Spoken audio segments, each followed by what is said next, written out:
In the previous lecture, we have considered immune responses, both cell-mediated and humoral immunity. And today, we're going to take that knowledge and put that knowledge in the context of infections with microorganisms and discuss principles of immune responses against microbes. So by the end of this lecture, you should be able to define endogenous and exogenous antigens and explain intracellular and extracellular microorganisms as sources of endogenous and/or exogenous antigens.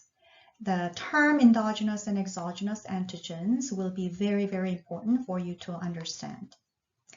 Third, you should be able to describe innate and adaptive immune responses to bacteria, viruses, parasites, as well as fungi. And we will focus in the first 4 objectives. The 5th objective in explaining the interplay between innate and adaptive immunity in responses against microbial antigens will be accomplished by doing a bit of exercise on your own, and it will become a little bit more clear in the lecture. And you should also be able to outline the mechanisms that microorganisms use to escape detection by the immune system and describe the different outcomes of infection and host responses. We will begin with this objective, and then we will also wrap up with the last objective. Let's begin by considering the time at which host and microorganisms come in contact. This is exposure. Just because a host is exposed to microorganisms does not necessarily mean that it will automatically turn into an infection. Effective physical barrier and mechanical barrier, as well as chemical barrier, may be utilized to eliminate microorganisms even before microorganism can penetrate the host. However, if microorganisms can penetrate and then establish survival and growth in the host, then we consider that as an infection in the host.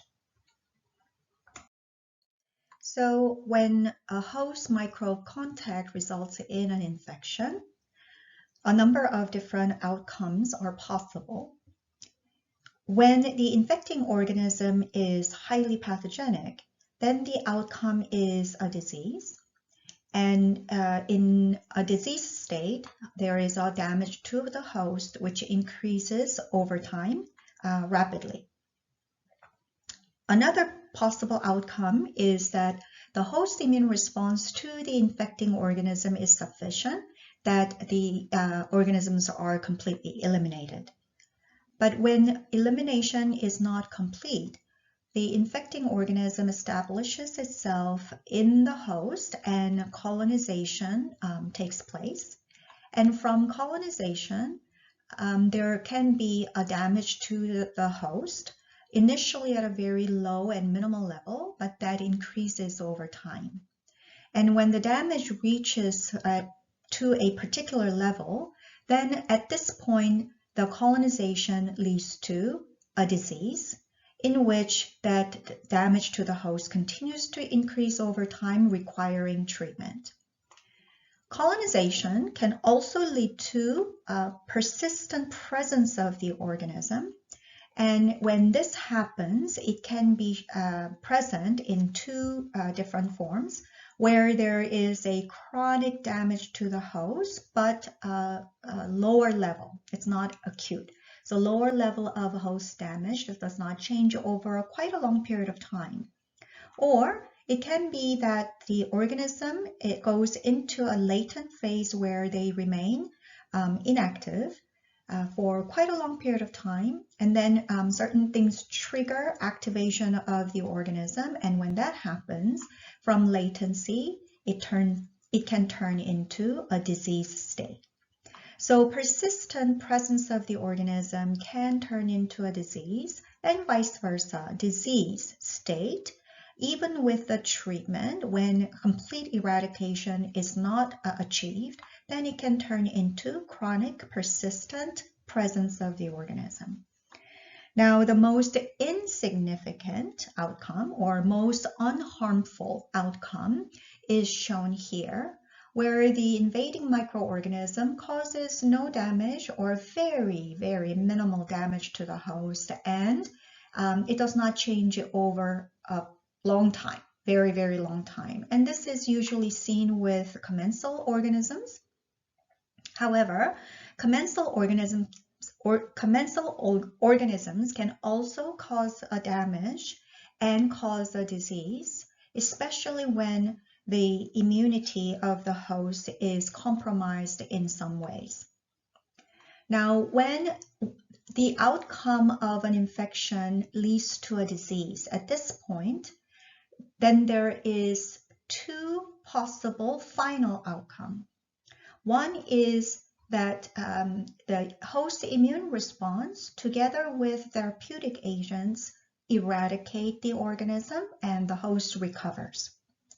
The other opposite outcome is death of the host, and this occurs when immune response is not competent and or therapeutic agents are not efficacious.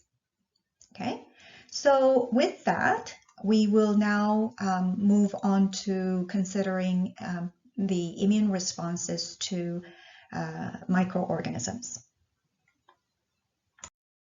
And here are the key terms that you must know and must understand. And these terms describe microorganisms and also describe the antigens. So in broad term, description of microorganisms in terms of intracellular organism or extracellular organism, and description of antigens, the terms that are used are endogenous and exogenous. Now let's begin by defining intracellular and extracellular when we refer microorganisms by these terms. Because you already know that all of the foreign antigens, including microorganisms, originate from outside the host. But when we use the term intracellular and extracellular, this is not what we're referring to. As the microorganisms infect the host, penetrate the host, some organisms establish and grow in extracellular compartment, and some other organisms when they penetrate the host, they infect the cells and they grow within the cell. So those organisms that are growing outside the cell in extracellular compartment are considered extracellular microorganisms, and those that are growing and establishing themselves inside the cell are considered intracellular microorganisms. Now, earlier in the course, you have learned about microorganisms, and they exist in the form of bacteria, viruses, fungi, and parasites. Fungi can be either single cell or multiple cells. Similarly, parasites can be single cell organism or multicellular organism. Now, when we consider these microorganisms as intracellular versus extracellular microorganisms, that those that are growing inside the cell and therefore intracellular organisms are, first of all, viruses. Viruses are obligate intracellular organism requiring host cells to survive. However, rest of the organisms can be either intracellular, such as intracellular bacteria, or extracellular. Fungi also can be intracellular or extracellular. And parasites also can be intracellular or extracellular. So those organisms that require or that are growing inside the cell are intracellular organisms, and those that are growing outside the cell are considered extracellular microorganisms. Now let's talk about the other set of terms, endogenous and exogenous. So let's begin with extracellular microbes, bacteria, fungi, or parasites, and their products, the proteins and carbohydrate molecules, the toxins that they might produce. All of those things combined together, because they exist outside the cell, they can be phagocytosed by phagocytes. or endocytosed by antigen-presenting cells, and the microorganism as well as their products are contained within a phagosome or endosome. They are inside the cell, but they are contained within the vesicle, and they're not in the cytosol. These antigens that are engulfed from outside the cell and contained in phagosome or endosome or any other type of vesicles are called exogenous antigens because they are found outside the cell. For intracellular microorganisms, they have the ability to infect the cell. So when they infect the cell, the organisms end up in the cytosol, and within the cytosol of the cell, they replicate themselves and also they synthesize the materials that they require in their replication. So microorganisms as well as their products are not contained within a vesicle like endosome or phagosome. Rather, they are present in the cytosol. And when the antigens, microorganisms and their products are found in the cytosol, and the microbial products are produced within the cytosol, these antigens are considered endogenous antigens. Now, intracellular microorganisms and their products can also be exogenous antigens. So how can that be? Let's consider intracellular organism infecting a cell and replicate inside the cytosol, producing or synthesizing their products. And so this we just defined as endogenous antigens because they are produced and originated from within the cytosol. However, when the infection continues, eventually this infected cell will begin to die, and within the dying cells are the replicated surviving microorganism as well as their products. And as the death process continues, eventually these replicated microorganisms and their products are released outside the cell. Now, for the microorganism which has the capacity to infect another cell and therefore continue to replicate inside the cytosol and continue to produce their products inside the cytosol, then in this scenario, they are endogenous antigens. However, microbial products by themselves, which do not have the capacity to infect another cell, they are picked up by antigen-presenting cells and phagocytes, and then in that scenario, they become exogenous antigens. Because when they are picked up or endocytosed and phagocytosed by antigen-presenting cells and phagocytes, they now are contained within the vesicle, phagosome or endosome. Okay, so in this scenario, the products are coming from intracellular organism, but the antigens are exogenous antigens. Okay?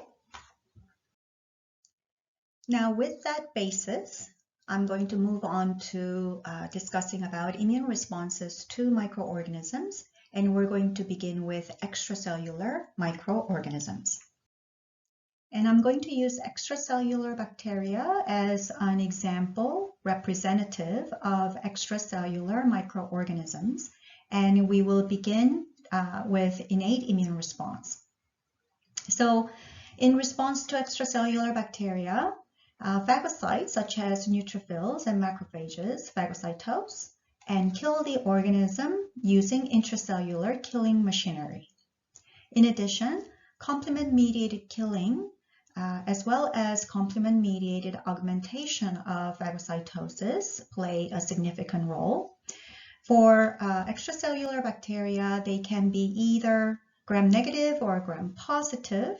Gram-negative bacteria are very sensitive to complement-mediated direct lysis, as well as opsonization and enhanced phagocytosis leading to intracellular killing.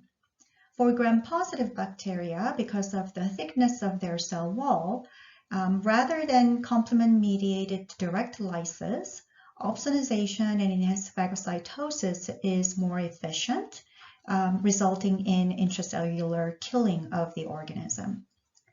Now, macrophages, dendritic cells, and neutrophils are also able to produce large amount of pro-inflammatory cytokines, such as TNF-alpha, IL-1, IL-6, and interferon alpha-beta, and they play an important role in mounting innate immune response to extracellular bacteria. At the same time, bacterial proteins derived from engulfed bacteria inside the antigen-presenting cells, they are processed and presented in the context of MHC class 2 to now engage and initiate adaptive immunity.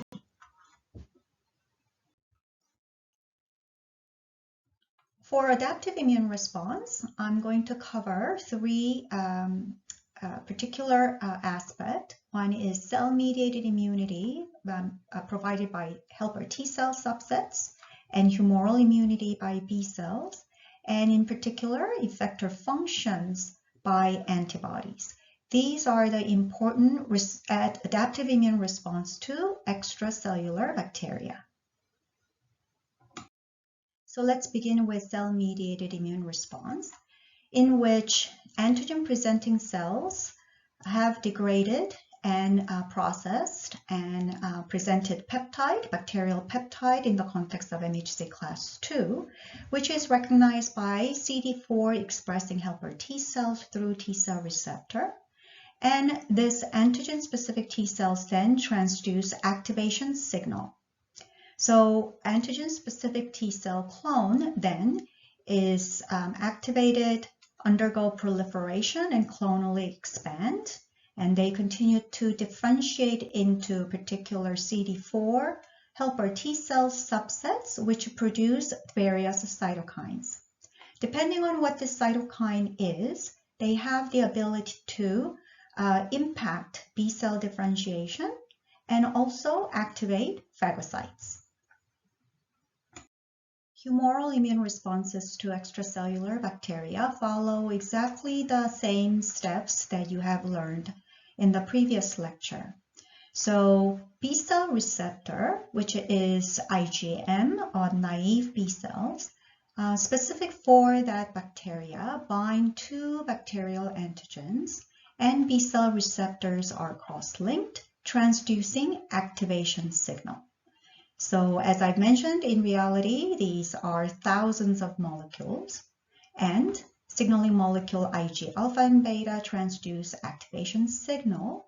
As a result, there is a high level of proliferation and the antigen-specific clone expands.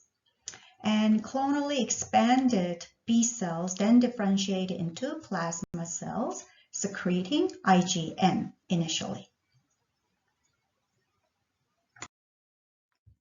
Now, if extracellular bacteria or other microorganisms have a protein antigen as its component or as their product, then B cell receptor specific for that protein binds to the protein antigen. B cell receptor cross-linking will transduce activation signal. And at the same time, there is B cell receptor mediated endocytosis of the protein antigen. So as we have seen in the same figure as before, the antigen gets endocytosed and the protein component gets degraded into peptides, and the peptides are loaded onto MHC class 2. Now this peptide is recognized by T cell clone, helper T cell clone, that is specific for the peptide. Due to the activation signal transduction, the B cell responding to the protein antigen will proliferate and clonally expand. And while they're clonally expanding, they're also interacting with CD4 T cells and responding to the cytokine that they produce. And part of the response to the cytokines produced by helper T cells is switching the isotype of the antibodies. So clonally expanding B cells, antigen-specific B cells, differentiate into plasma cells and memory cells. And in the process of differentiation, they switch antibody isotype. So in addition to IgM production, now in the host, antibodies of IgG or IgA or IgE isotypes are produced. Now the isotype that are produced depends on the nature of the antigen, nature of the microorganisms. When antibodies are produced, as we have seen before, the effector function is mediated by antibodies, and in responses to extracellular microorganisms, what are the effects of the antibodies? They can agglutinate the organism. So in this example, agglutination of the bacteria, and agglutinated bacteria are cleared in the various tissues, but in particular in the tissues of liver and spleen by tissue macrophages. They can neutralize bacterial proteins that are synthesized and released like toxins, and these are cleared as well also by reticuloendothelial system. And there could be antibody-mediated opsonization and increased phagocytosis, and as a result, intracellular killing, activation of complement system by classical pathway, and leading to complement-mediated lysis of the bacteria. And when the microorganisms are cleared, antibodies still linger, and therefore they contribute to prevention of further and future entry of the microorganisms. For example, antibodies present on the mucosal surface. Now I'm going to use a multicellular parasite, helminths, as another example of immune responses to extracellular microorganisms. Parasites can be unicellular and multicellular, as I have mentioned before, and multicellular parasites cannot be phagocytosed by a single cell during innate immune response. Now, what multicellular organisms generally do, or usually do, is that they shed antigens from their body, okay? And many of these antigens that are shed are proteins, and therefore antigen-presenting cells uptake and process the protein and present the peptides to T cells. As a result, there is an activation and clonal expansion of helper T cells that are specific for the parasite shedded antigen. At the same time, B cell receptor can also recognize shedded antigen and therefore activate it and clonally expand. And as B cells clonally expand, again, B cells can also present the protein peptide to helper T cells, leading to T cell B cell interaction. And therefore, antibody production against the parasites not only have IgM, but switched isotype IgG as well as IgE. IgE is a characteristic antibody isotype that is produced in response to parasite infection.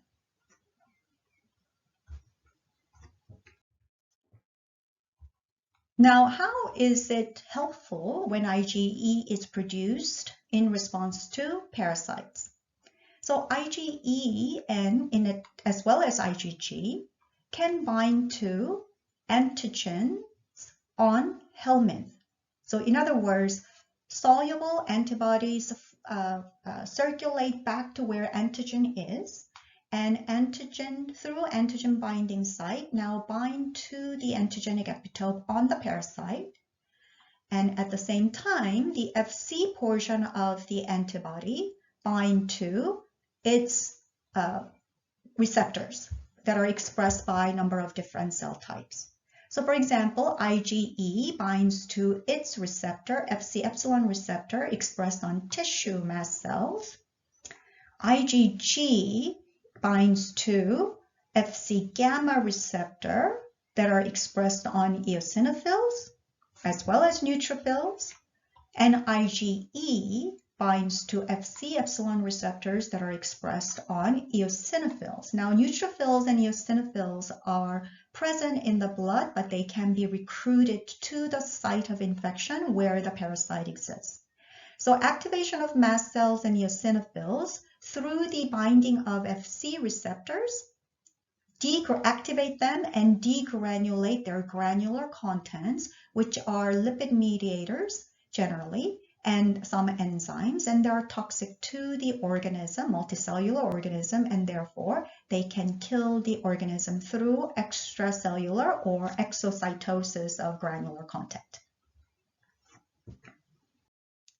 Now let's summarize immune responses to extracellular microorganisms.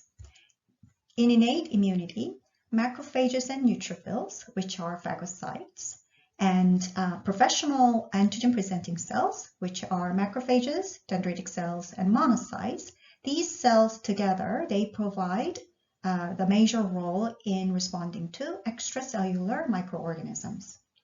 In adaptive immunity, antibodies produced by B cells and cytokines produced by helper T cells, and therefore influencing other cell types. These combined together, they provide the major role, major protection against the extracellular microorganisms. At the bottom of the slide, I listed these cells of the innate immunity.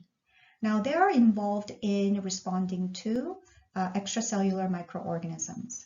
Now, I would like you to use this slide as well as the content that you have learned about immune responses to extracellular microorganisms and synthesize the interaction between innate and adaptive immunity.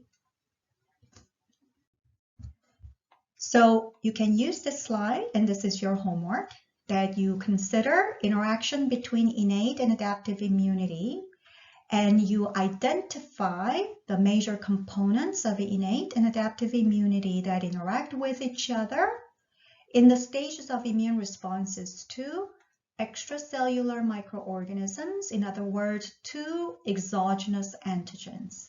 And I have given you a table where you would consider antigen recognition stage, cellular differentiation stage, and effector functions stage, and identify the component of innate immunity that interact with a component of adaptive immunity.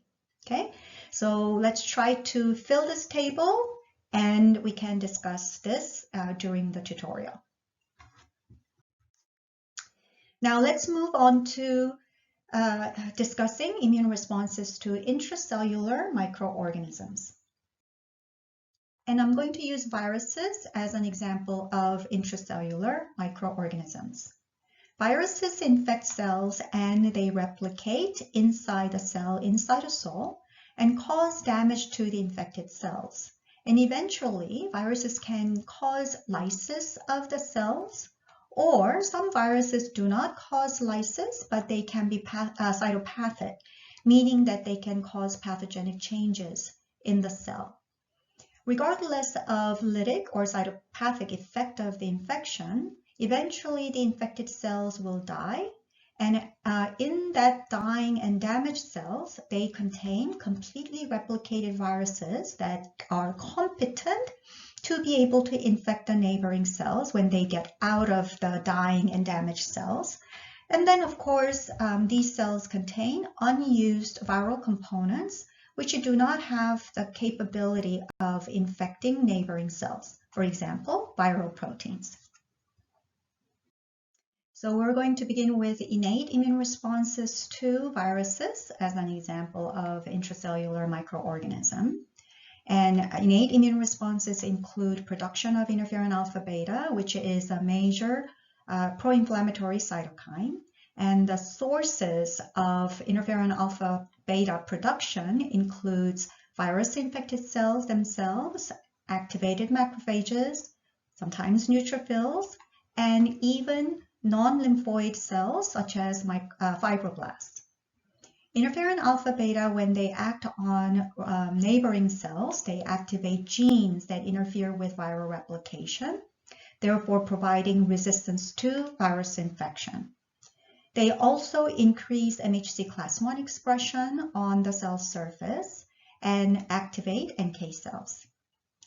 NK cells are the major cell type of the innate immune system, which can kill virus-infected cells. So one of the major effects or major response during innate immune response is NK cell-mediated killing of the infected cells, and activated NK cells produce significant amount of interferon gamma.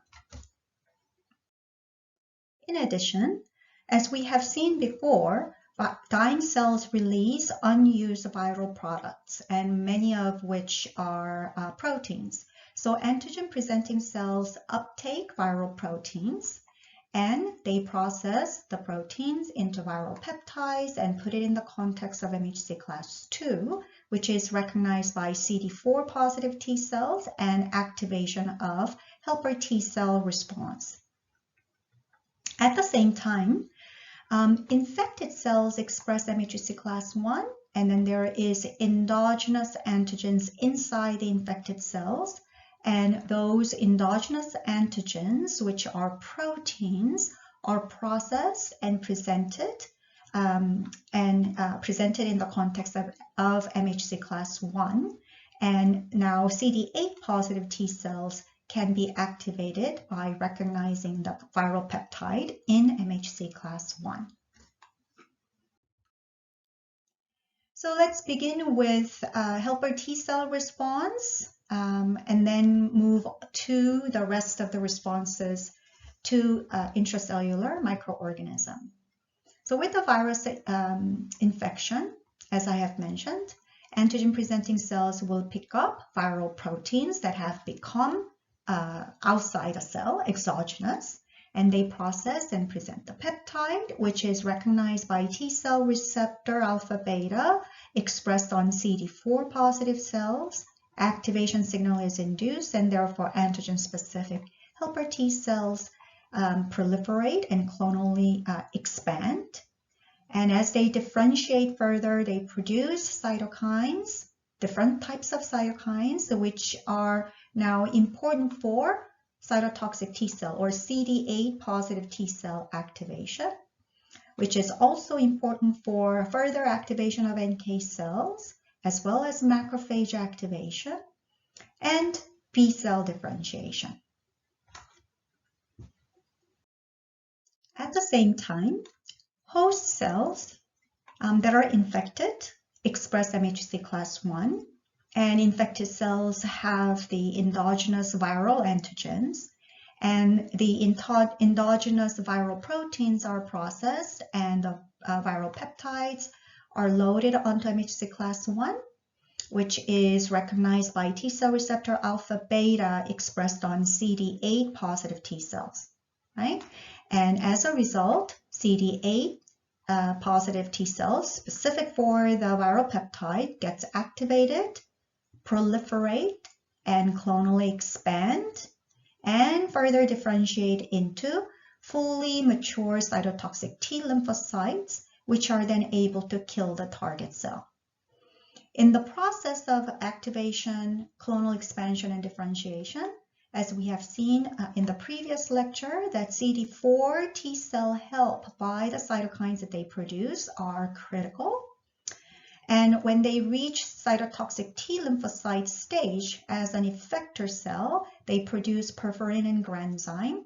And as they come in contact with the target cell via T cell receptor and MHC class I plus viral peptide, they release perforin and granzyme onto the target cell, inducing apoptosis. And the cytotoxic T cells also produce interferon gamma.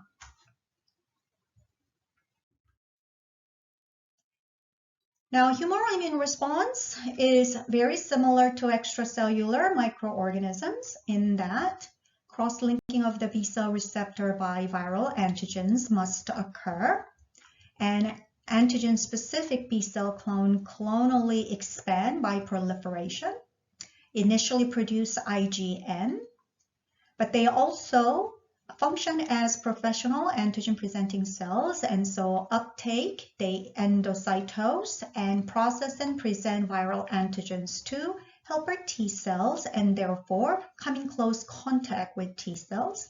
As a result of cytokines produced by helper T cells, then these B cells can switch their antibody isotype and produce other isotypes such as IgG or IgA. Now, the antibodies that are produced in response to viruses are the ones that mediate effector functions, and their effector functions are not too different from those that respond to extracellular bacteria or extracellular microorganisms, in that they use antigen binding sites to bind to viral components such as viral enzymes and mediate inhibition, or binding to viruses to a particular component that would interfere with binding to the host cells. And these are, as I mentioned, these are the activity of antigen binding site of antibodies.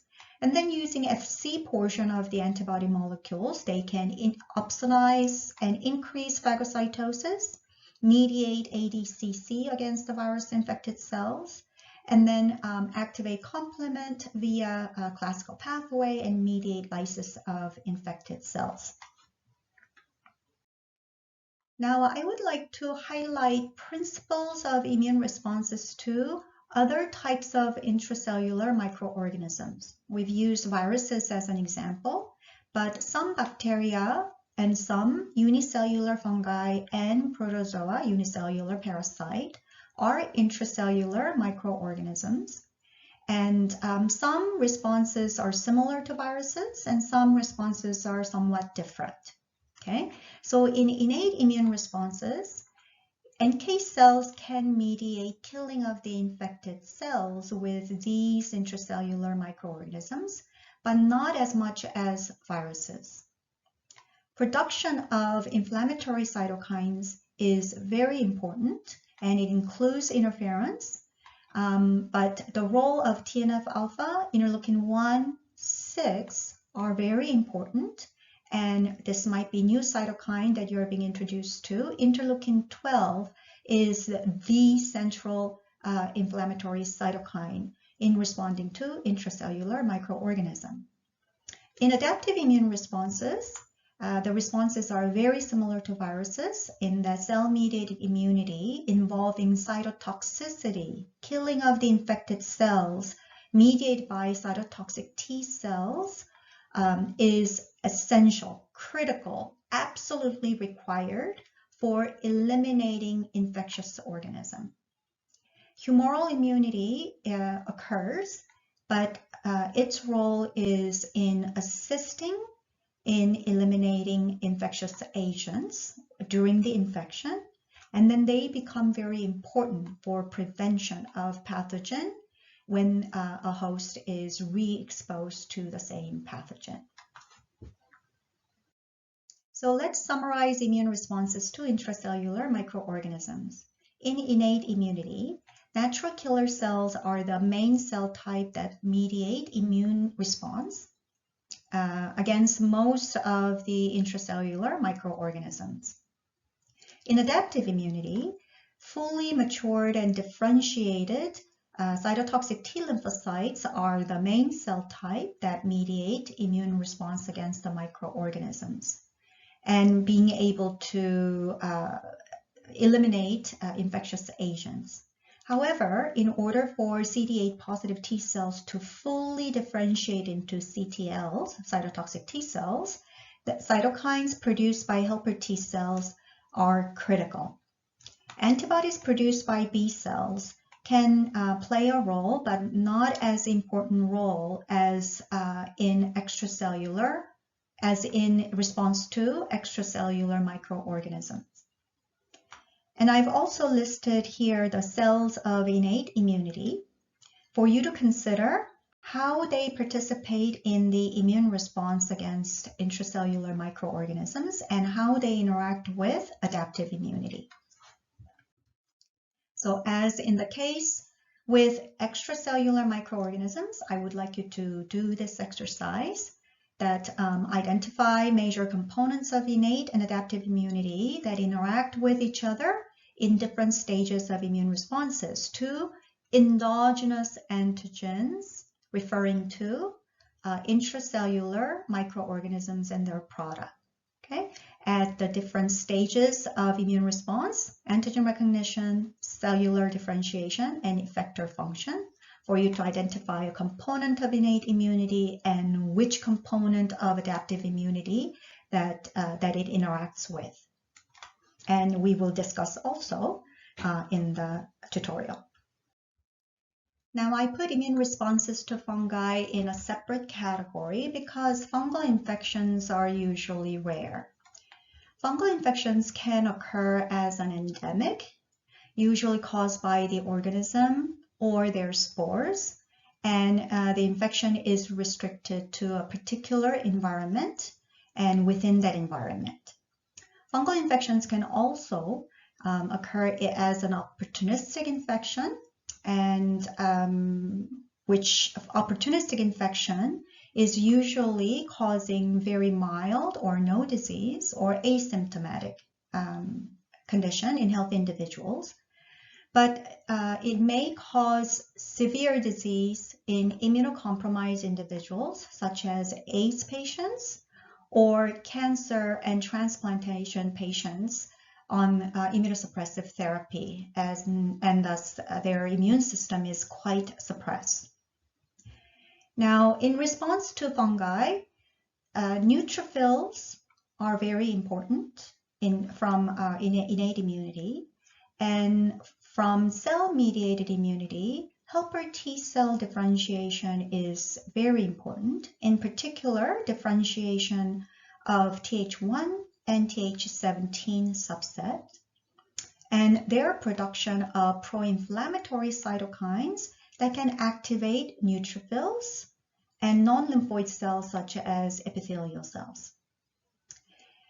Antibody response occurs in response to fungal infection, but they are more important in terms of protective role in repeat exposure. Now I want to switch the gear a little bit and discuss mechanisms that microorganisms developed to be able to escape detection by the immune system. First mechanism is resistance to phagocytosis, and this is best mediated by encapsulated bacteria. Capsules in encapsulated bacteria make it far more difficult for phagocytes to be able to phagocytose.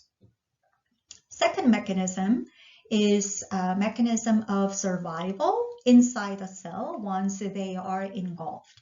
And this is done by blocking the fusion of lysosome and phagosome. And the best example for this is Mycobacterium tuberculosis.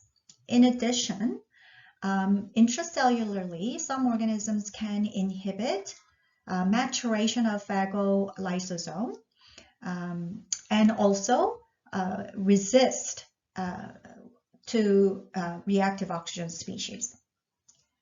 Third mechanism is antigenic variation, and it is best described in viruses. And this you are all aware because of the COVID situation that we have been experiencing since April last year. And antigenic variation is categorized in two main categories, antigenic drift and antigenic shift. Antigenic drift refers to point mutation in the genomic material of the viruses, and antigenic shift is referring to significant changes in the genetic material, and thus new allele has developed, resulting in a major antigenic change. And sometimes it leads to emergence of a completely new strain. And when either of these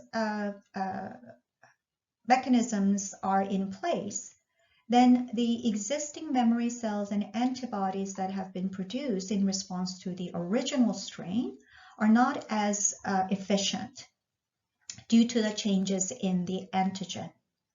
So at best, existing memory cells and antibodies would cross-react with the new antigen, but not really antigen-specific immune responses would take place. Lastly, microorganisms have developed mechanisms to produce certain substances to be able to suppress the host immune response.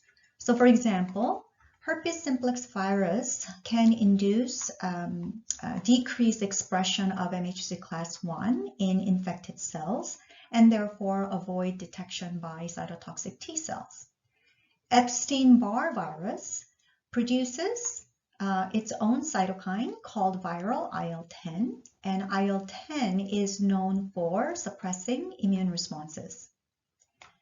A group of bacteria, streptococci, they produce peptidases, and these enzymes have the activity against the complement component C5a, which is important for recruiting inflammatory cells, and therefore it leads to suppressing inflammatory response. And last but not least, Staphylococcus aureus produce Fc binding proteins, and as a result, it inhibits the function of Fc portion of an antibody molecule. Now, I would like to wrap up today's lecture by discussing factors influencing the outcome of infections. At the beginning of this lecture, we have looked at different possible outcomes of infections, and all of those possible outcomes eventually result in two endpoints. And these two endpoints are either elimination of pathogens and protection of the host, or significant morbidity leading to death, mortality. And which outcome is going to be favored is determined by a number of different factors, and the outcomes are almost like putting on the balance. So the factors that influence the outcome are or include host immune responses and microbial pathogenicity, their ability to evade host immune system, and availability of efficacious therapeutic agents. So for example, if a host immune system is good and competent and very well regulated, and therefore being able to provide good immune response, while the microorganism is less pathogenic with less degree of immune evasion, and there are a number of therapeutic agents available to treat the patient, then the outcome is favored for elimination. Okay, so it's favored for elimination of pathogens and protection of the host. Okay, however, if the situation is such that the host immune responses are not as competent, and the host has a particular issues with the immune system, and the pathogenicity of the microorganism is quite high with greater degree of immune evasion, while there is a limited availability of efficacious therapeutic agents, then the outcome tips toward the opposite, and significant morbidity and mortality is the likely outcome. So you really need to understand the outcomes of an infection is not solely dependent on immune responses by themselves, although they play a huge role, but also depends on the nature of the microorganism and therapeutic interventions that we have in our disposal. And these factors work together to either favor elimination of pathogens and protection of the host, or favor morbidity and mortality. So with that, I want to close today's lecture. And if you have any questions, please note them and bring them to the tutorial, and we will consider those questions. So that's it, and thank you for your attention.